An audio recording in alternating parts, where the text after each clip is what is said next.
and from the people of Kano. We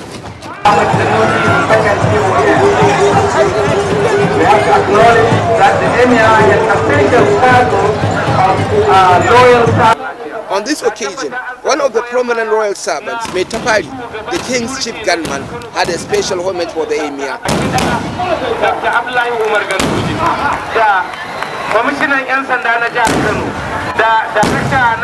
A granddaughter of the palace of Kano,